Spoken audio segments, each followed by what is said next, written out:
एक साक्षात्कार प्रैक्सिस विद्यापीठ के निदेशक सुशांत कुमार पांडे से प्रैक्सिस विद्यापीठ के निदेशक ने अपने विद्यालय की सफलता का बताया राज। क्यों अंग्रेजी माध्यम से आते हैं हर साल जिले में विद्यालय का स्थान। आदर्श शिक्षकों के द्वारा कुशल मार्गदर्शन के साथ दी जाती है शिक्षा और एक्स्ट्रा क्लासेस। कई जनपदों के बच्चों छात्रावास में रहकर लेते हैं शिक्षा। उसके बाद दिया जाता है स्वास्थ्य टिप्स, कंप्यूटर ट्रेनिंग, रासायनिक लैब सहित ताइक्वांडो की भी शिक्षा है निःशुल्क उपलब्ध। शिक्षकों की कड़ी मेहनत, बच्चों की लगन, एक्स्ट्रा क्लासेस, स्वास्थ्य ही है सफलता का राज। एक शाखा से शुरू होकर दोनों भाइयों ने जिले में बनाया कीर्तिमान, रचा इतिहास। कोटा जाने छात्रों को मिल रही है अब बस्ती जनपद में ही विशेष तैयारी की सुविधा। नीट, क्लैट, IIT में विगत कई वर्षों से रहा छात्र छात्राओं का दबदबा। कई तो कर रहे हैं सरकारी नौकरी, अपनी शैक्षिक योग्यता को देश स्तर पर भी कर चुके प्रदर्शित। शिक्षा नीति 2020 में रह चुके हैं सदस्य।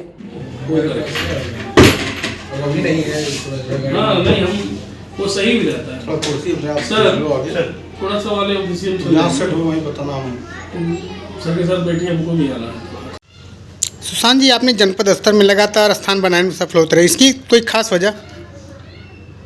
खास वजह तो नहीं बता सकते, लेकिन ये ज़रूर है कि शिक्षा को लेकर के हमारे जो टीचर्स हैं या जो शिक्षा व्यवस्था है वो इस तरह से बनाई गई है कि कहीं ना कहीं बच्चों को आज की जो कट थ्रोट कंपटीशन को ध्यान में रखते हुए कौन से मूलभूत कॉन्सेप्ट की या तथ्यपरक जानकारी जो उनके लिए आवश्यक है, जो कि एक राष्ट्रीय स्तर की परीक्षाओं में या बोर्ड परीक्षाओं में पूछी जाती है, उसको हम शुरू से ही बच्चों को कोशिश करते हैं कि वो ज्ञान उनको प्राप्त हो। और इसीलिए उनको क्लास 6 से ही फाउंडेशन बैच पढ़ाया जाता है। जो हमारे यहाँ टीचर्स हैं वो रेसिडेंशियल बेस पे रहते हैं और वो उनको जो शिक्षा देते हैं वो न सिर्फ किताबी ज्ञान होकर के बल्कि तथ्यपरक ज्ञान पर आधारित होता है। दोनों भाइयों ने अपने स्टाफ वर्ग के साथ किस बेस पर तैयारी करवाई जिससे बच्चे नीट, क्लैट, NDA सहित अन्य प्रतियोगी परीक्षाओं में अपना स्थान बनाते हैं? उद्देश्य ये रहता है कि जो 9 से लेकर के 12 तक की शिक्षा है उसी के बेस पे आज के समय भारत की सभी राष्ट्रीय प्रतियोगी परीक्षाओं का आयोजन होता है, चाहे वो नीट हो, चाहे क्लैट हो, चाहे वो NDA हो, IIT हो। तो जो पढ़ाई का जो स्तर है वो जब एक इस स्तर से पढ़ाया जाएगा कि सिलेबस को सिर्फ ध्यान में ना रखते हुए उन चीज़ों को भी ध्यान दिया जाएगा कि आगे चल के बच्चों को किस तरह की कठिनाइयों से रूबरू होना है, कौन से प्रश्न या किस तरीके की जो कंपटीशन में जो क्वेश्चन पूछे जाते हैं उनके सिलेबस से कैसे उस क्वेश्चन को किस तरह से उसका आंसर देना। अगर उसकी शुरू से ही अच्छी तैयारी होती है तो कहीं ना कहीं बच्चे अच्छा रिजल्ट देते हैं।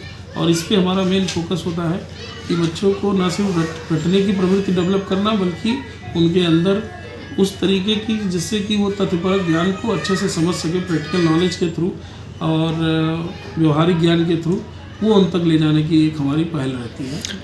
अभी कुछ दिन पूर्व जो है intermediate high school board exam के परीक्षा फल आए हुए हैं जिसमें आपके बच्चों द्वारा जिले में स्थान प्राप्त किया गया है।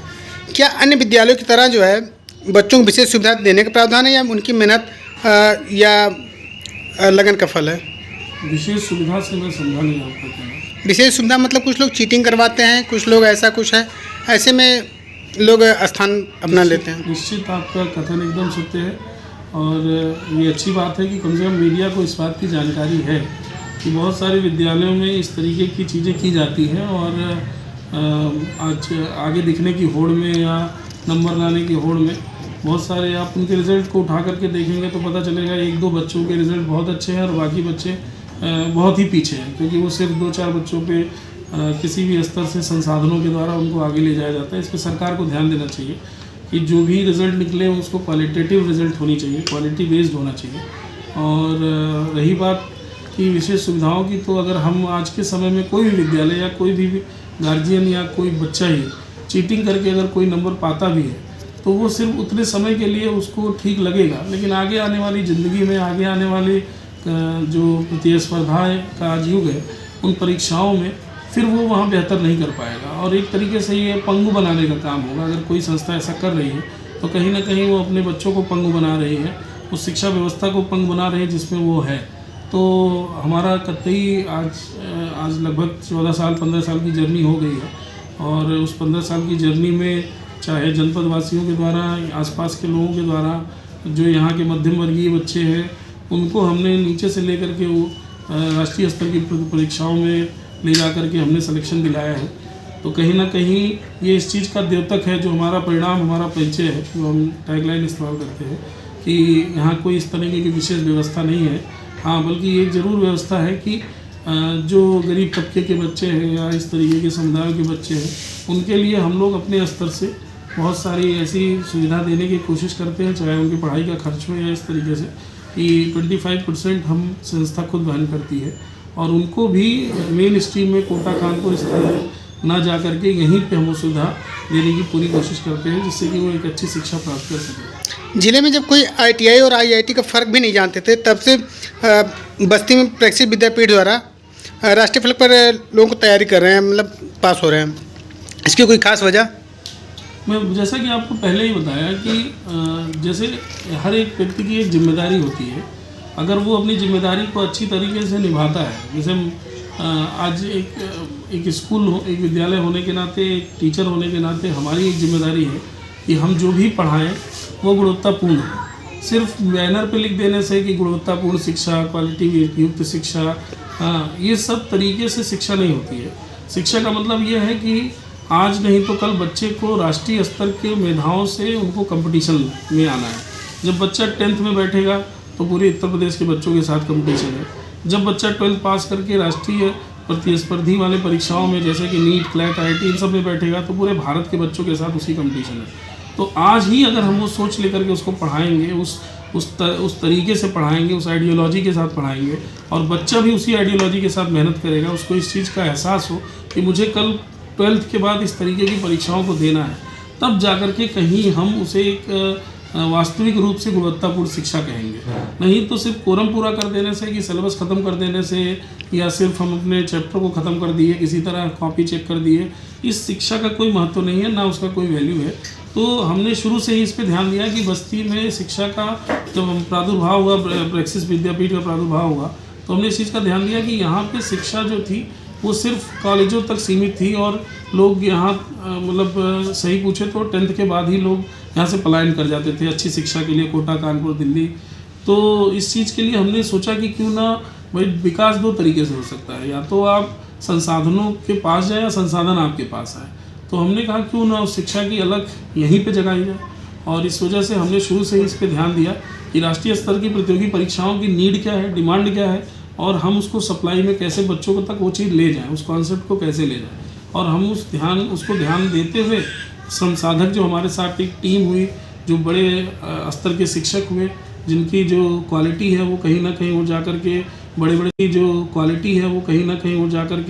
बड़े बड़े संस्थाओं में उनको उनके पास पढ़ाने का अनुभव है, उन सबको भी हम बस्ती लेकर के आए। और यहाँ की जो जनता है, यहाँ के जो लोग हैं, अभिभावक हैं, उन्होंने कहीं ना कहीं हमारे ऊपर विश्वास किया, और उस विश्वास का परिणाम ये निकला कि हर साल हम लोग को हमारे यहाँ से बच्चे जो हैं वो डिस्ट्रिक्ट बोर्ड की चाहे रैंकिंग हो उसमें आते हैं, स्टेट रैंकिंग में आते हैं।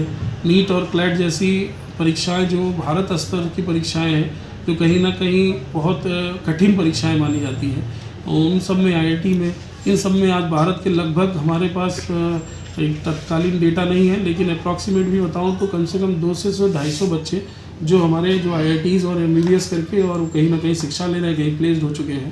तो एक छोटी सी जगह से अगर इस स्तर की शिक्षा व्यवस्था दे पा रहे हैं, तो जो हमारे छात्रावास में बच्चे रहते हैं, जो बहुत दूर दूर से आते हैं, तो वो कहीं ना कहीं हमारे संसाधक जो है, हमारे टीचर्स हैं, उनकी मेहनत और लगन का परिणाम है। और जो बच्चे भी, अभिभावक भी जुड़ते हैं, कहीं ना कहीं उनके भी उनकी मेहनत और लगन का परिणाम है, जो हम ये रिजल्ट दे पाते हैं। वर्तमान में कुल प्रैक्टिस विद्यापीठ कितनी शाखाएं और क्या फैकल्टी हैं? इसके अलावा आप हमारे चैनल के माध्यम से लोगों को, बच्चों को क्या संदेश देना चाहेंगे? वर्तमान में हमारे यहाँ 5 प्रैक्टिस विद्यापीठ की 5 शाखाएं मंडल स्तर पे हैं। कलवारी, हनुमानगंज, यमुनापार, बस्ती जिले में, सिटी में और उधौली। और साथ ही साथ जो हमारे यहाँ फैकल्टीज़ हैं, जो हमारे यहाँ टीचर्स हैं, वो बहुत ही भारत के प्रतिष्ठित संस्थाओं से पढ़े हुए, और चूँकि छात्रावास में ही रहने की व्यवस्था है छात्रों की, और जो हमारे अध्यापक उनके रहने की व्यवस्था कैंपस, स्कूल कैंपस में ही होती है, तो उससे हम बच्चों के ऊपर ज़्यादा फोकस कर पाते हैं। और दूसरी चीज़ कि उनकी खुद की एक लगन और मेहनत का ही परिणाम है जो आप देख पा रहे हैं। रही बात संदेश देने की, तो संदेश यही है कि जिन छात्रों ने बेहतर प्रदर्शन किया है उन छात्रों को भी बहुत बहुत शुभकामनाएं। और अगर किसी कारणवश उनके नंबर कम आ गए हैं तो उनको भी निराश होने की ज़रूरत नहीं है, क्योंकि नंबर मायने नहीं रखता है। किसी को नहीं याद होगा, आप मीडिया से हैं, आप मीडिया में अच्छा काम कर रहे हैं, आपको पता है आप 6th में कितना नंबर पाए थे, 9th में कितना नंबर पाए थे, कोई याद नहीं करता है। वही बच्चा जब 12th में कितना नंबर मिला था, मुझे याद करना पड़ेगा कितना नंबर मिला था। लेकिन बहुत सारे ऐसे, अभी जल्दी ही IAS का रिजल्ट आया है, बहुत सारे लोग BA 2nd डिवीज़न पास होकर के और वो IAS में क्वालिफाई किए हैं। तो नंबर मायने नहीं करता, मायने करता आपके पास नॉलेज क्या है, उस नॉलेज का सही सदुपयोग आप कर ले जाएं, वो मायने करता है, आप सही जगह पे उसको इस्तेमाल कर ले जाएं। नंबर तो एक जो आप डिग्री पाते हैं वो कहीं ना कहीं रसीद है, एक तरीके से खर्चे की रसीद है कि आपने 10th पास किया, 12th पास किया, इसकी जो आपको रिजल्ट मिलते हैं वो आपके शिक्षा पे खर्चा किया हुआ रसीद है बस। तो बच्चों को ये ध्यान देना चाहिए कि यहीं पे दुनिया ख़त्म नहीं हो जाती, और ना ही सिर्फ एक उद्देश्य की सिर्फ डॉक्टर और इंजीनियर, या कुछ जैसे पूर्वांचल में एक गार्जियन का, एक अभिभावक का एक ये होता है कि या तो लड़का इंजीनियर बनेगा या डॉक्टर बनेगा या IAS बनेगा। लेकिन यही सिर्फ एक सेक्टर नहीं, इसी से दुनिया नहीं चल रही है।